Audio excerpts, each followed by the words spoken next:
Vamos abrir nossas Bíblias lá no livro de Paulo, ou melhor, na carta de Paulo aos Filipenses,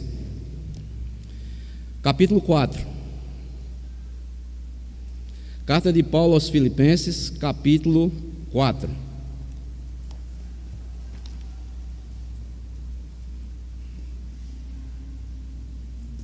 Valeu, Padre. Carta de Paulo aos Filipenses, capítulo 4. Eu vou ler o texto do versículo 1 ao versículo de número 9, onde está inserido a nossa mensagem desta manhã. Não deixa de ser um estudo da palavra de Deus, e nós vamos estar meditando nesses 9 versículos. Nos diz assim, carta de Paulo aos Filipenses, capítulo 4, versículo 1 ao versículo 9. Portanto, meus irmãos, amados e muito saudosos, minha alegria e coroa. Sim, amados, permanecei deste modo firmes no Senhor. Rogo a Evódia e rogo a Sintique, pensem concordemente no Senhor. A ti, fiel companheiro de jugo, também peço que as auxilies, pois juntas se esforçaram comigo no Evangelho. Também com Clemente e com os demais cooperadores meus, cujos nomes se encontram no livro da vida. Alegrai-vos sempre no Senhor. Outra vez digo, alegrai-vos. Seja a vossa moderação conhecida de todos os homens. Perto está o Senhor. Não andeis ansiosos de coisa alguma. De tudo, porém, sejam conhecidas diante de Deus as vossas petições, pela oração e pela súplica com ações de graça. E a paz de Deus, que excede todo o entendimento, guardará o vosso coração e a vossa mente em Cristo Jesus. Finalmente, irmãos, tudo que é verdadeiro, tudo que é respeitável, tudo que é justo, tudo que é puro, tudo que é amável, tudo que é de boa fama, se alguma virtude há e se algum louvor existe, seja isto que ocupe o vosso pensamento. O que também aprendestes e recebestes e ouvistes e viste em mim, isso praticai, e o Deus da paz será convosco. Hoje, nesta manhã, eu quero falar sobre o seguinte tema com os irmãos, com base nesses 9 versículos: o segredo da estabilidade espiritual. O segredo da estabilidade espiritual. A vida cristã, amados irmãos e irmãs, é um desafio. Por que é um desafio? Pois é sempre permanecermos na fé em meio a várias lutas espirituais que estamos enfrentando ou que ainda enfrentaremos. Nós ainda estamos vivendo num mundo que é instável. E também nós, como seres humanos, nós somos também instáveis. É por isso que a Bíblia está cheia de mensagens de incentivo, mensagens de encorajamento espiritual, no intuito de incentivar, motivar os crentes a continuarem firmes em sua estabilidade espiritual, ou mantermos a nossa estabilidade espiritual.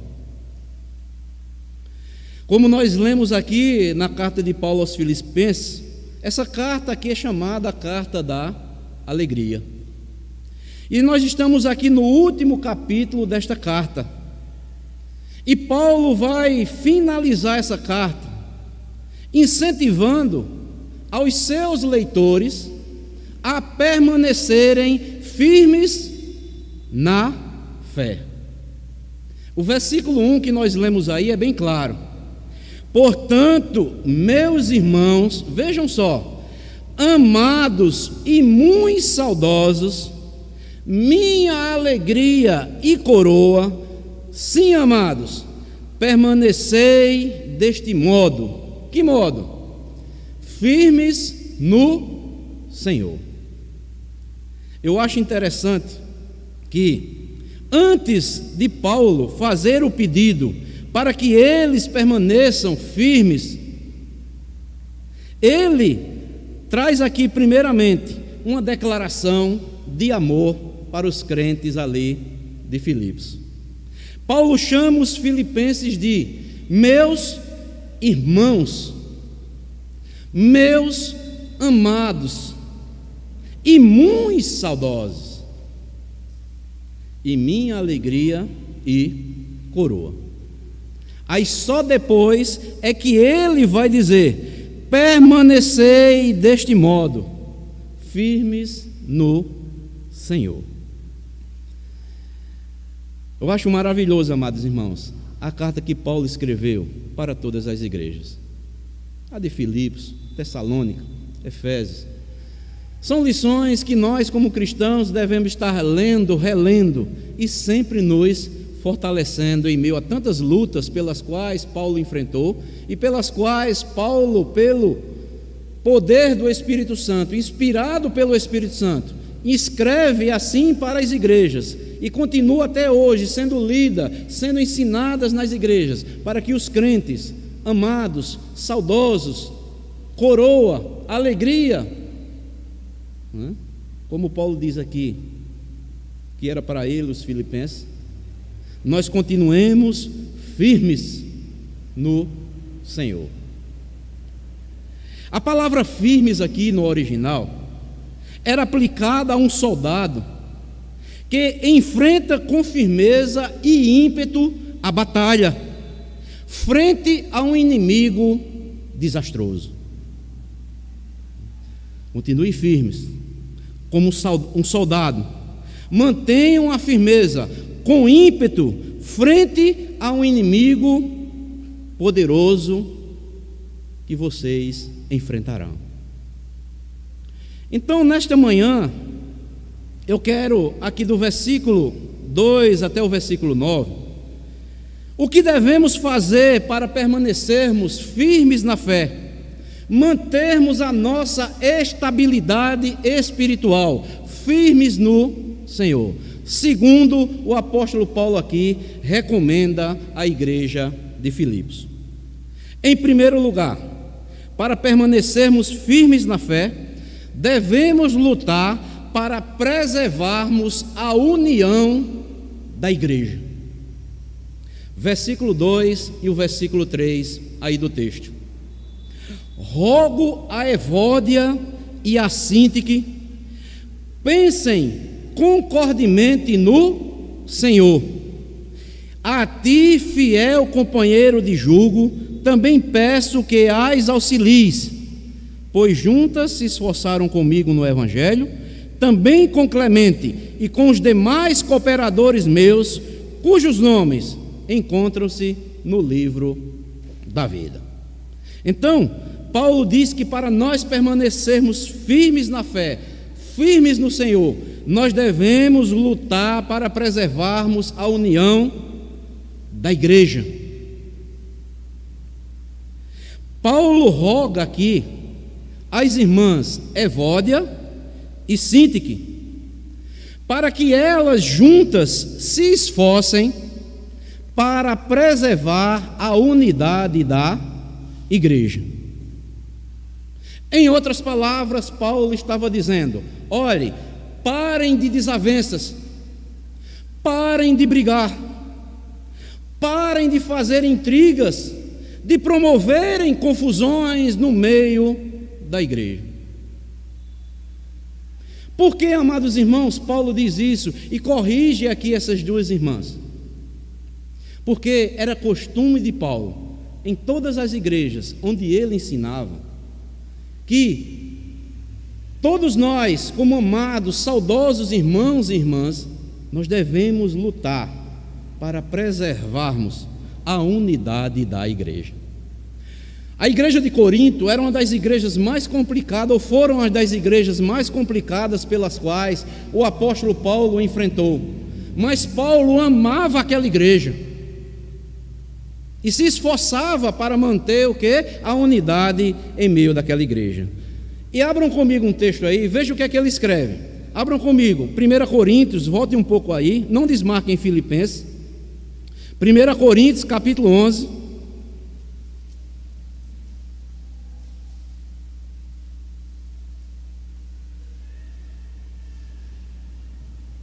Versículo 16.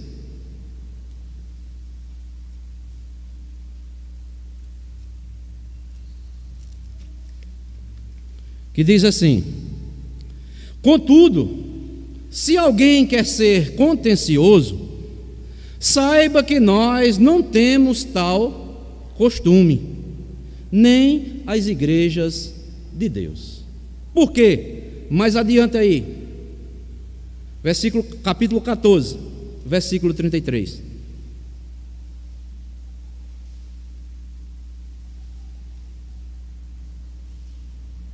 Porque Deus não é de confusão, e sim de paz, como em todas as igrejas dos santos. Então Paulo escreve aos irmãos de Corinto que ninguém seja o quê? Contenciosos. E o que é isso? Que promovam contendas, confusões dentro da igreja de Deus, pois isso não é o costume nas igrejas pelas quais Paulo ensinava, mas sim que os irmãos devem promover o quê? A paz, a unidade entre todos os irmãos. O pedido de Paulo aí é que a igreja devia lutar, porque a união entre os irmãos vai colaborar com a firmeza na fé, e é na união fraterna que Deus ordena a sua bênção. Está lá no Salmo 133. Onde há desunião, onde há contendas, brigas, rixas no meio do povo de Deus, Deus não ordena a sua bênção para o seu povo. Pode lutar, pode relutar. Nós devemos lutar para que haja unidade no meio da igreja. A igreja de Filipos, se você olhar o contexto, ela tinha uma presença feminina muito grande. O evangelho, primeiramente, foi pregado às mulheres lá de Filipos. Está lá no livro de Atos, capítulo 16, versículo 13.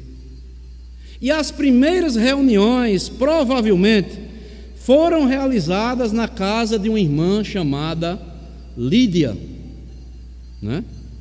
Está lá em Atos, capítulo 16, o versículo 14 e o versículo 40, que posteriormente Lídia se converte, né?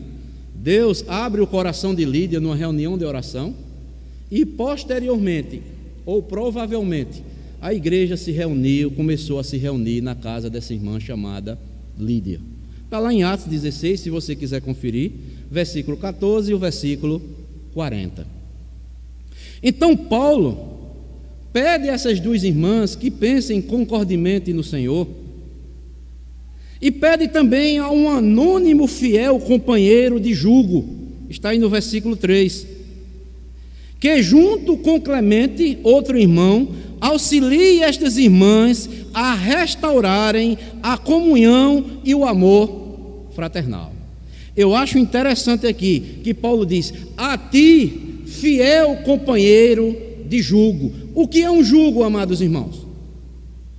Estão juntos. Jugo, nós sabemos que é aquela peça que coloca no lombo de dois animais, chamado canga. A ti, companheiro de jugo, nós estamos no mesmo jugo. Você também, Clemente, né? Auxilie essas duas irmãs, pois essas irmãs foram importantes na proclamação do Evangelho. Então, Paulo dá dois motivos aqui, tanto para esse fiel companheiro de julgo, que é anônimo, nós não sabemos quem é, como também a Clemente, que auxilia essas irmãs a restaurarem a comunhão e o amor fraternal. E Paulo dá dois motivos. Por quê? Ele pede a esses dois irmãos que ajudem essas irmãs. Porque todos são companheiros de luta em prol do Evangelho. E os nomes deles estão no livro da vida, como diz aí. E com os demais cooperadores meus, cujos nomes se encontram no livro da vida. Então, amadas irmãs, nós, para continuarmos firmes, né, na fé, firmes no Senhor, mantermos a nossa estabilidade espiritual, nós temos que lutar para preservarmos a unidade da igreja. Satanás tem prazer quando a igreja luta para viver em unidade, e ele levanta várias coisas no meio da igreja para tentar quebrar esta unidade. Mas nós devemos lutar.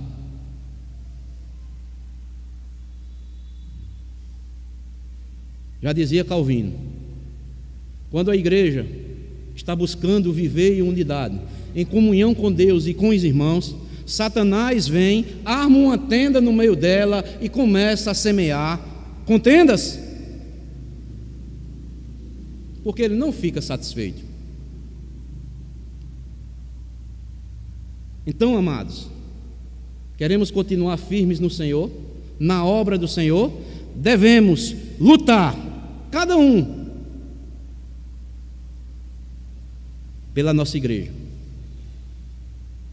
E fica uma pergunta para mim e para você: como temos contribuído para que haja unidade na igreja pela qual eu e você congregamos? Nós estamos contribuindo, nós estamos lutando para que haja unidade no meio da igreja? Nós devemos responder a nossa própria consciência diante de Deus. Mas para perseverarmos, continuarmos firmes, nós temos que lutar para preservarmos a unidade de uns para com os outros. Mas há uma segunda atitude também que Paulo nos mostra aqui, para preservarmos esta unidade bendita, para preservarmos a firmeza da fé, a estabilidade espiritual que Deus requer de cada um de nós. Está aí no versículo 4, é que nós devemos obedecer o mandamento da alegria. Versículo 4: alegrai-vos sempre no Senhor. Outra vez digo, alegrai-vos. Devemos obedecer o mandamento da alegria. Veja que Paulo diz aqui: alegrai-vos sempre no Senhor. Outra vez digo, alegrai-vos. Continue lutando, mas alegre-se, continue se alegrando. A alegria, amados irmãos, é um mandamento, como diz aqui Paulo: alegrai-vos. Alegria não é uma opção para o cristão, mas é uma ordem que Deus nos dá. Trata-se de um mandamento coletivo de uns para com os outros. E a fonte desta alegria aqui que Paulo mostra, essa fonte de alegria é o Senhor, e não as circunstâncias exteriores que nós haveremos o quê? De enfrentarmos na nossa luta. Porque se formos olhar para as circunstâncias exteriores, sabe o que é que vai acontecer comigo e com você? Nós não vamos nos alegrar. nós vamos nos entristecer. Mas Paulo diz: alegrai-vos no Senhor. Outra vez digo: alegrai-vos. Paulo estava na prisão, meus irmãos. Paulo estava esperando a sentença para ser morto. Mas mesmo assim, se alegrem vocês aí que estão fora. Eu estou aqui na batalha, eu estou algemado nessas cadeias, mas alegrem-se na obra do Senhor. Lutem pela unidade da igreja, continuem firmes no Senhor. Agora não se alegrem com os problemas que possam surgir exteriores, mas alegrem-se no Senhor. Sabe por quê? Paulo diz isso. Paulo era um conhecedor das Escrituras. Porque a alegria é o fruto do Espírito. Está lá em Gálatas capítulo 5, versículo 22. É fruto do Espírito. E Paulo era um conhecedor do Antigo Testamento também. Lá em Neemias diz: a alegria no Senhor é a nossa força. Quando nos alegramos no Senhor, quando não nos deixamos abater com as coisas exteriores e nos alegramos no Senhor, continuamos firmes, a alegria do Senhor é a nossa força. O Senhor vai nos dar força. Deus quer uma igreja que lute pela unidade. Deus quer que uma igreja que se alegre nele, para que seja fortalecida na força e no poder de Deus, não no braço do homem. E o tempo da alegria, que Paulo diz, não é apenas um momento. Paulo diz: alegrai-vos sempre no Senhor. É todo o tempo, a toda hora e a todo instante. Sabe por quê, meus amados? Nós fomos libertos desse mundo. E nós sabemos que a alegria que há no mundo aí, ela é passageira. Calvino, comentando esse texto aqui, é interessante. Ele disse o seguinte: pode-se compreender facilmente que a alegria do crente, ela difere a do mundo. Porque a do mundo, ela é ilusória, ela é frágil e ela é apagada. Não tem brilho. Cristo chega mesmo a reputá-la como maldita. Portanto, só é autêntica aquela alegria em Deus que nunca pode ser tirada dos verdadeiros cristãos. E Cristo refutou a alegria que há no mundo. Abram comigo aí, Lucas, Evangelho de Lucas. Lucas capítulo 6.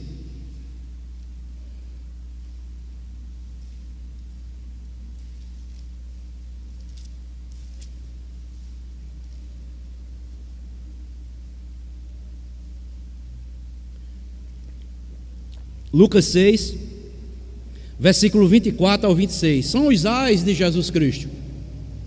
Olha o que Jesus vai dizer: ai de vós, os ricos, porque tendes a vossa consolação.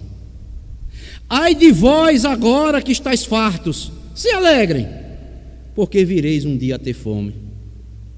Ai de vós que agora rides, porque haveis de lamentar um dia e chorar. Ai de vós quando todos vos louvarem, porque assim procederam seus pais com os falsos profetas. Esse mundo aí, ele quer o glamour, ele quer o aplauso, e isso é a alegria que está lá no ego do ser humano que não conhece a Jesus Cristo. Querem ser louvados pelos homens, querem ser reconhecidos pelos homens. Mas Jesus diz: ai de vós, quando todos vos louvarem. Porque assim procederam seus pais com os falsos profetas. Olha o que Jesus está dizendo aqui. Deus enviava profetas verdadeiros para Israel.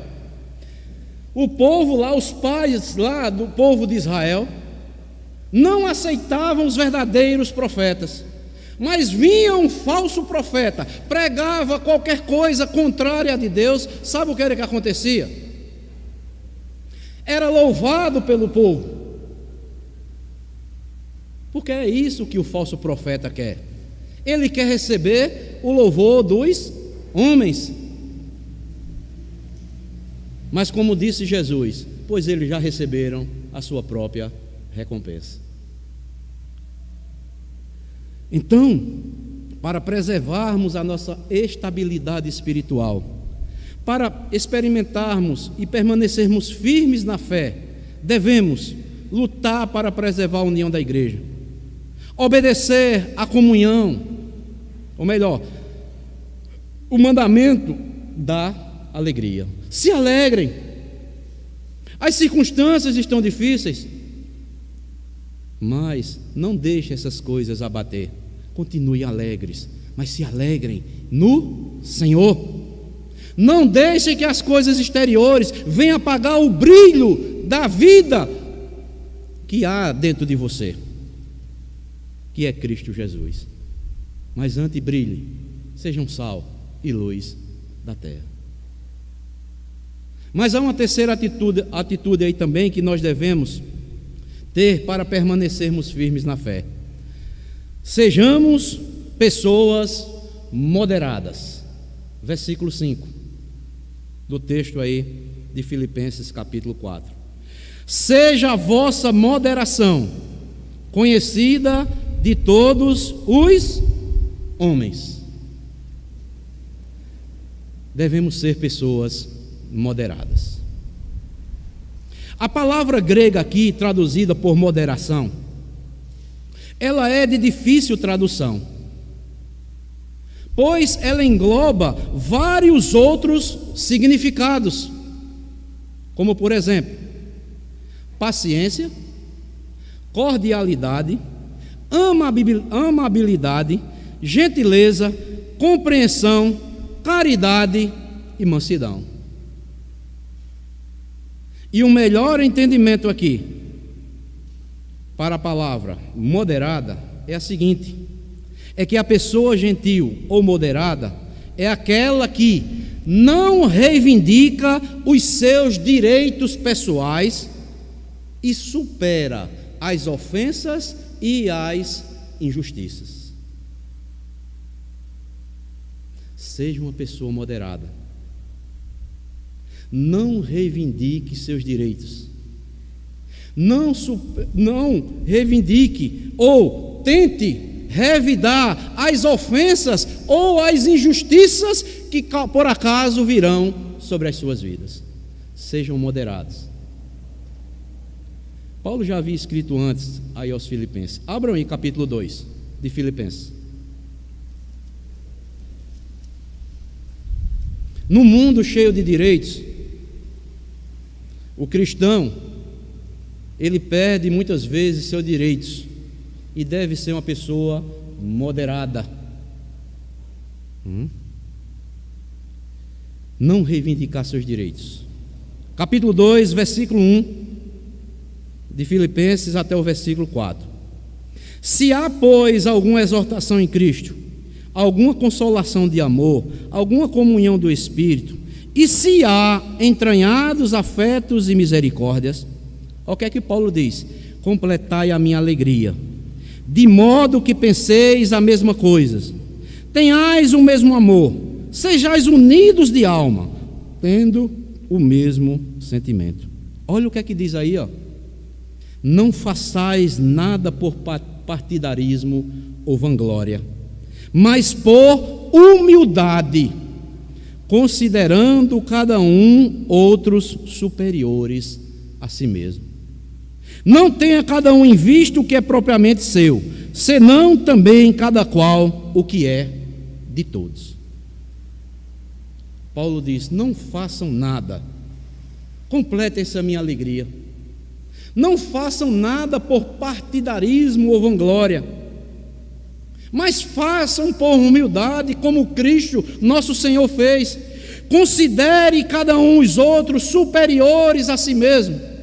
Amados irmãos, amadas irmãs, no mundo secularizado como nós estamos vivendo, nós temos que ter muito cuidado como cristãos. onde um mundo que é cheio de direitos.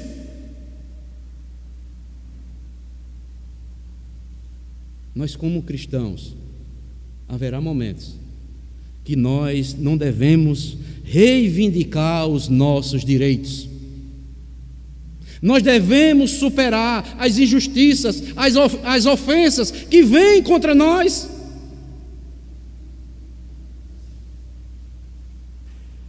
Se formos reivindicar os nossos direitos, nós vamos perder a alegria, nós vamos deixar de lutar pela unidade, e aí tudo vai ficar o quê? Um caos.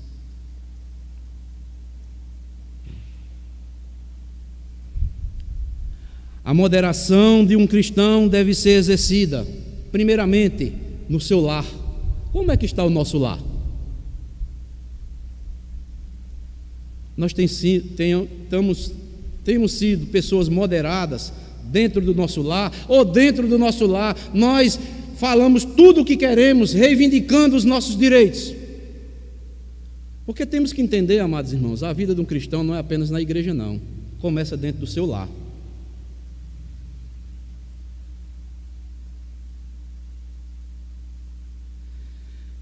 A moderação de um cristão deve ser exercida no lar e na igreja, e principalmente diante daqueles que não fazem parte da igreja. Paulo diz: seja a vossa moderação conhecida de todos os homens. No seu lar, onde você está, no seu trabalho, onde você trabalha, na igreja onde você congrega, e nos vizinhos que vê você. Você é uma pessoa moderada, ou você sempre está reivindicando os seus direitos? Porque nós, muitas vezes, como cristãos, não queremos calar, sabendo que o quê? Se falarmos alguma coisa, não vai resolver nada. Sofro dano. Cristo fez isso. E nós devemos ser imitadores dele. Mas muitas vezes nós queremos reivindicar. Eu não abro mão disso. Tem que ser como eu quero. Não, meus irmãos. O cristão não tem que fazer como ele quer. Ele tem que fazer como Jesus quer. Isso é que é ser um discípulo de Jesus. Se alguém quiser ser meu discípulo, negue-se a si mesmo, tome a sua cruz a cada dia e siga-me. É isso o cristianismo. Mas muitos cristãos não querem fazer isso. Então, nós, para mantermos a estabilidade espiritual, permanecermos firmes na fé no Senhor, em terceiro lugar, devemos ser uma pessoa moderada. Nós estudamos aqui as bem-aventuranças. Meu irmão, minha irmã, se prepare para ser perseguido ou perseguida. Parece que nós estamos ouvindo e muitas vezes entra num ouvido e sai no outro. O cristão verdadeiro, o homem, a mulher cristã, vai ser ou serão perseguidas. Não tem como fugir. Quando você busca agradar ao seu Senhor, pode esperar perseguições. Quando você quiser consertar algo que está errado, pode esperar perseguições. É perseguição. Sabe por quê? Sabe o que é que Paulo diz aos Romanos? Nada podemos contra a verdade, a não ser sermos a favor da verdade. Você é contra ser perseguido? Cristo está dizendo, a verdade é essa. Você, como um cristão, se sofrer por Cristo, pela causa de Cristo, pela verdade, você vai ser perseguido. Você não pode nada contra a verdade. Sabe por quê? Porque é a palavra de Deus. Ela vai continuar sempre, mas você vai passar, o mundo vai passar, aqueles que estão lhe perseguindo vai passar. Entregue o Senhor, se alegre no Senhor, lute para manter a unidade entre os irmãos. Foi para isso que você foi chamado. É isso que ser cristão. É luta por dentro e luta por fora. Mas também, em quarto lugar, nós devemos ter outra atitude. O versículo 5, a parte B. Nós devemos nos lembrar que em meio a tudo isso, o Senhor está perto de nós. Versículo 5. Seja a vossa moderação conhecida de todos os homens. Aí no final, ponto, perto está quem? O Senhor. Em outras palavras, Paulo está dizendo: permaneça firme no Senhor, pois Ele está perto de você. E essa passagem aqui pode ser interpretada de duas formas. Perto está o Senhor de voltar para buscar a sua igreja. Isso indica que a proximidade do tempo, cada dia que nós vivemos, cada vez mais, Jesus Cristo se aproxima, Ele vai voltar para nos resgatar. Logo, logo, Ele vai voltar. A igreja primitiva costumava orar dizendo: Maranata, vem Senhor. A igreja dos nossos dias não ora nesse sentido: vem Senhor, buscar a tua igreja. A igreja cantava: Maranata, vem Senhor, que significa: o Senhor já veio, ou logo o Senhor virá. Perto está o Senhor. De quê? Ele está perto, já, Ele está voltando, está à porta. Mas também pode ser interpretada também que perto está o Senhor no sentido de localidade, de proximidade, de todos aqueles que invocam e vivem pela verdade. Abram comigo aí, Salmo 145. Salmo 145.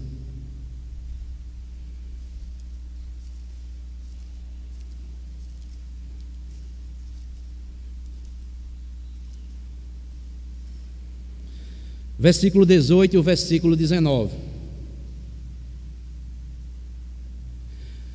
Salmo 145, versículo 18 e 19 diz: perto está o Senhor e todos os que o invocam. Quem são esses?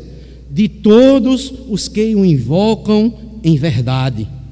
E o versículo 19, amados irmãos: Ele acode à vontade dos que o temem, atende-lhes o clamor e os salva. Devemos lutar pela verdade, viver pela verdade, porque quando clamamos, o Senhor está bem perto de nós.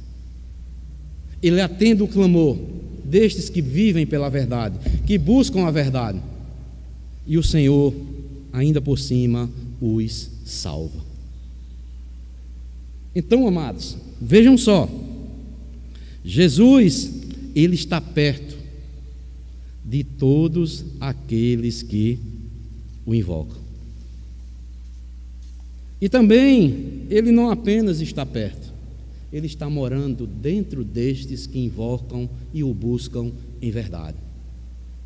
Pois nós somos morada, santuário do Deus vivo.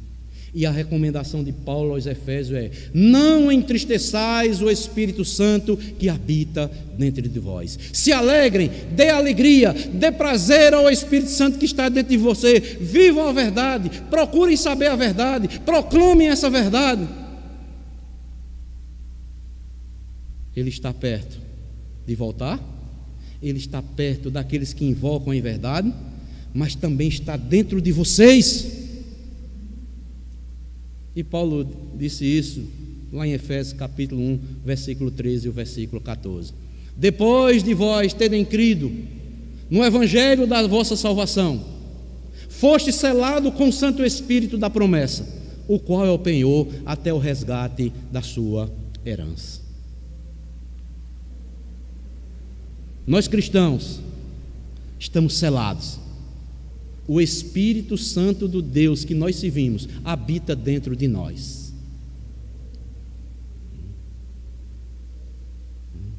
E é interessante que nessa carta aqui aos Filipenses, Paulo diz: perto está o Senhor. Essa expressão em Cristo ocorre 10 vezes em sua carta.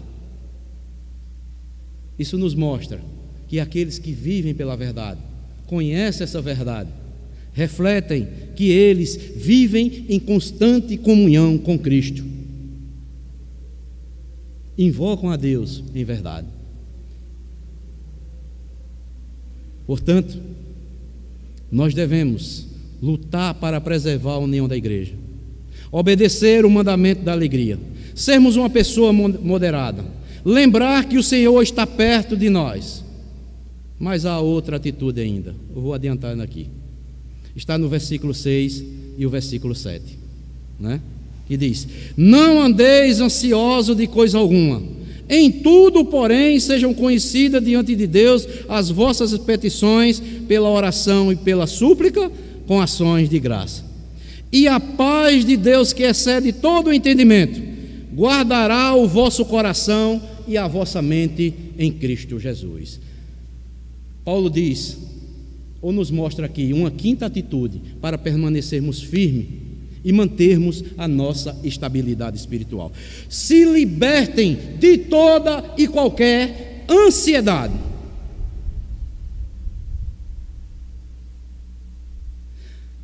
Amados irmãos, alguém já disse, e isto é uma verdade: a ansiedade, ela é a grande inimiga da estabilidade. Uma pessoa ansiosa, ela jamais manterá a estabilidade. Alguém já disse também que a ansiedade, ela é filha única da desconfiança. Quando ficamos ansiosos, nós estamos desconfiando dos paternais cuidados de Deus sobre as nossas vidas. Muitas coisas podem tirar nossa tranquilidade, gerando nós ansiedade. Quais são? Preocupação excessiva por necessidades físicas, como comer, beber e vestir. Por empreendimentos que precisamos realizar, comprar, vender e negociar. E por pessoas também que nós nos preocupamos, nossos familiares, nossos amigos, nossos irmãos. Mas jamais nós podemos, amados irmãos, ficarmos ansiosos por essas coisas. Jesus disse que a inquietação ou preocupação excessiva vai gerar sofrimentos e nada vai alterar em nossas vidas. Você vai sofrer antecipado por uma coisa que você não sabe nem se realmente vai acontecer ou futuramente venha a acontecer ou está acontecendo. Jesus, amados, quando ele diz para nós não ficarmos ansiosos, sabe por quê? Porque ele sabe que nós somos limitados. Ele deixou esse ensino aqui registrado, é porque eu e você somos tendenciosos a ficarmos o quê? Ansiosos. Senão não teria ficado registrado.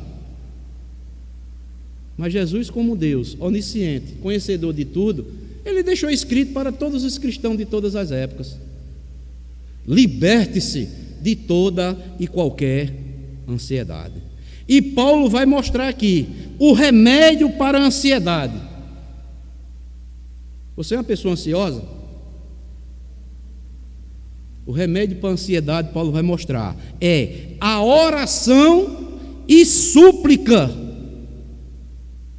E o que é isso? É se derramar diante de Deus. Você está ansioso? Está? Se derrame, se abra diante de Deus. Busque a Deus, suplique, e ainda por cima, com ações de graças.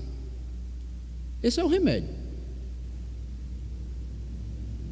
Paulo diz: em tudo, porém, sejam conhecidas diante de Deus as vossas petições, pela oração e pela súplica, com ações de graças.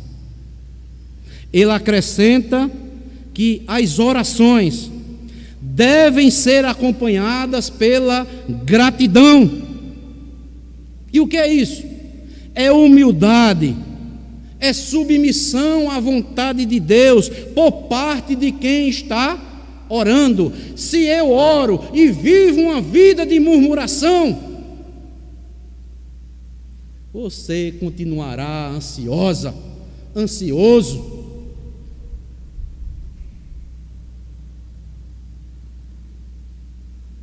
Comentarista bíblico chamado William Hendricks, comentando essa parte aqui, ele diz: olha, oração sem ação de graças é como um pássaro sem asas.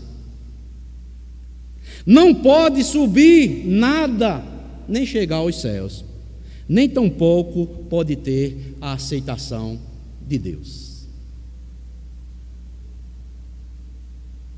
Oração sem gratidão é como um pássaro sem asas. Não vai chegar, não vai subir a lugar nenhum. E tampouco vai ter a aceitação de Deus. O resultado da oração, quando nós oramos com gratidão e se demonstrando humildade e submissão à vontade de Deus, quando nós fazemos isso, Deus, sabe o que é que Deus vai fazer em nós? Deus vai derramar a paz que nós precisamos. E a paz de Deus, que excede todo o entendimento, guardará o vosso coração e a vossa mente em Cristo Jesus. De onde foi que Paulo tirou isso? Das Escrituras. Paulo foi criado aos pés de Gamaliel. Ele conhecia todo o Antigo Testamento. Veja o que é que diz aí, Isaías, capítulo 26. Isaías, capítulo 26.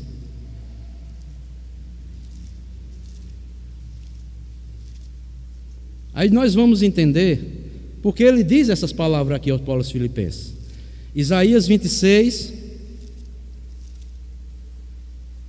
versículo 3.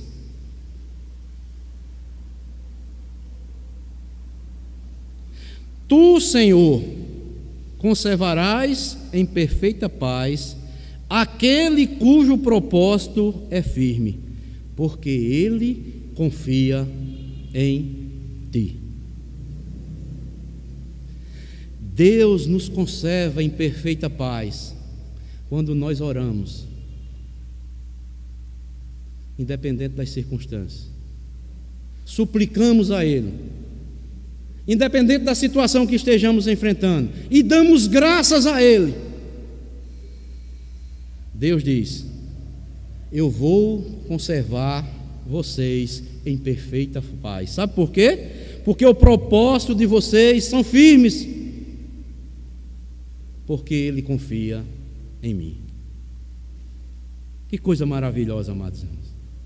Ele derrama paz na nossa mente, como diz aqui o versículo 7: e a paz de Deus, que excede todo entendimento, guardará o vosso coração e a vossa mente em Cristo Jesus. Ele derrama paz na nossa mente, no nosso coração, destruindo todas as nossas ansiedades. Por isso, é a quinta atitude que nós devemos ter, segundo a recomendação de Paulo, para nos mantermos ou permanecermos firmes no Senhor, para que venhamos manter estabilidade espiritual constantemente.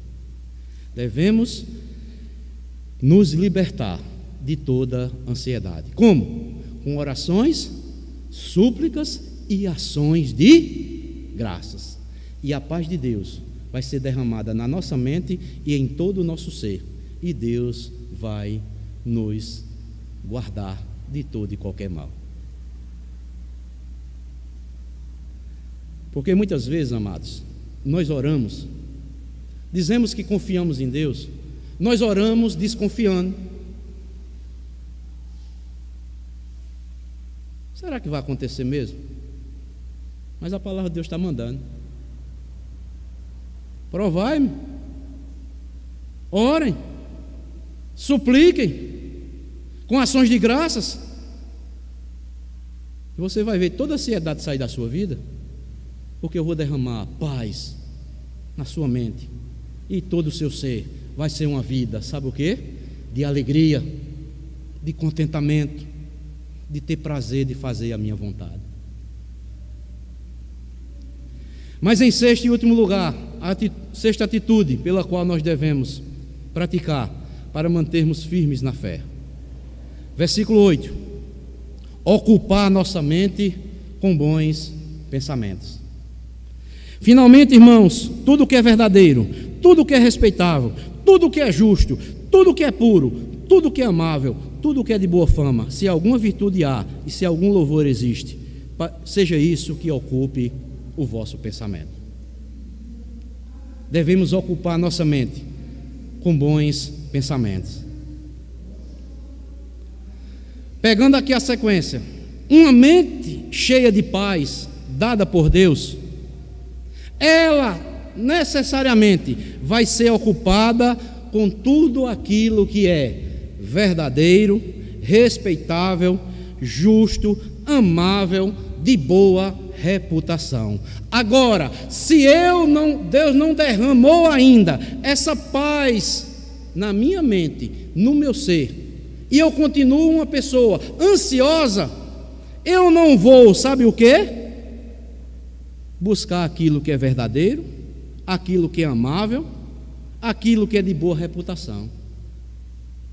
Vou continuar ansioso ou ansiosa. Tudo aqui é uma sequência. Finalmente, Paulo está finalizando. Finalmente, irmãos, tudo que é verdadeiro, façam isso, supliquem, orem com ações de graças a Deus.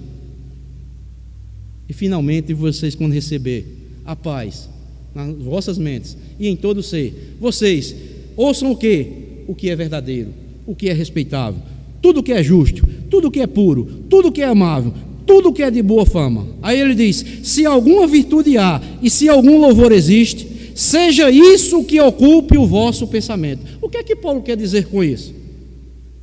Amados irmãos, Paulo faz aqui um sumário.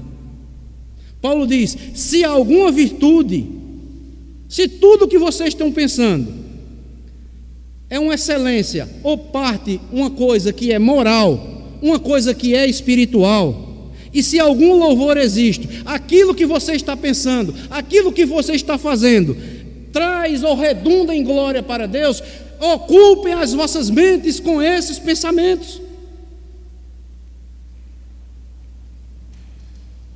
Enfim, tudo que venha redundar em glória para Deus. Verdadeiro, respeitável, justo, puro, de boa fama, amável. Sem meio a tudo isso, são virtudes o quê? Justas, espirituais. Façam tudo que promovam a glória de Deus. Ocupem isso nas vossas mentes, e assim vocês estarão glorificando a Deus. O que é que uma pessoa ansiosa faz? O que é que ela pensa? Tudo o contrário.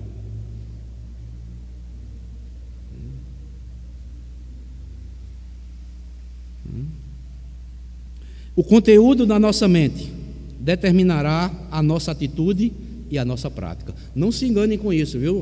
Olha o que eu vou dizer. Olha. O conteúdo da nossa mente, aquilo que há na nossa mente, vai determinar as nossas atitudes e a nossa prática. Aquilo que está na minha mente, em todo o meu ser, vai determinar as minhas atitudes e as minhas práticas.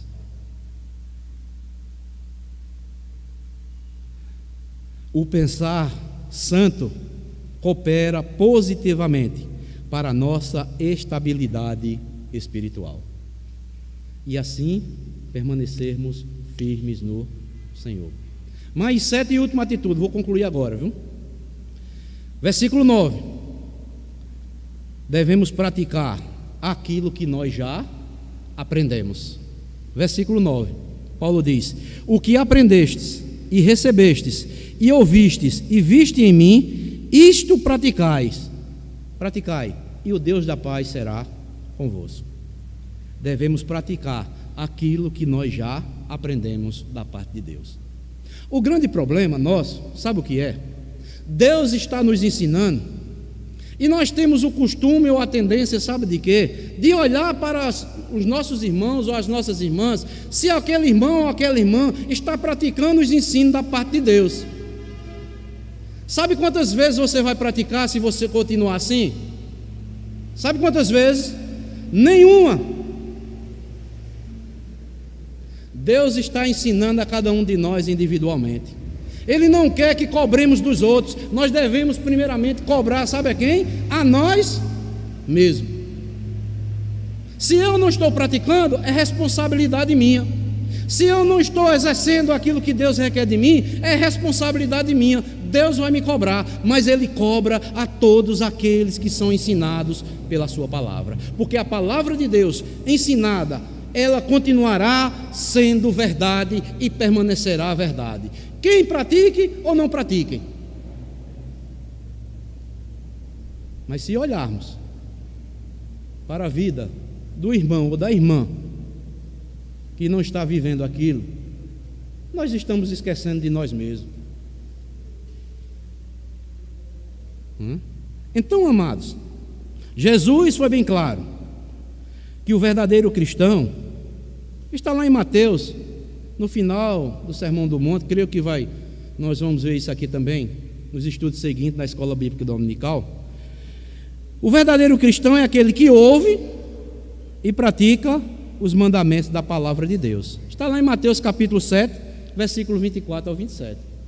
Porque a sua casa vai estar o quê? Edificada sobre a rocha. Mas aquele que ouve e não a pratica é semelhante àquele que construiu sobre areia. Um dia vai o quê? Desmoronar.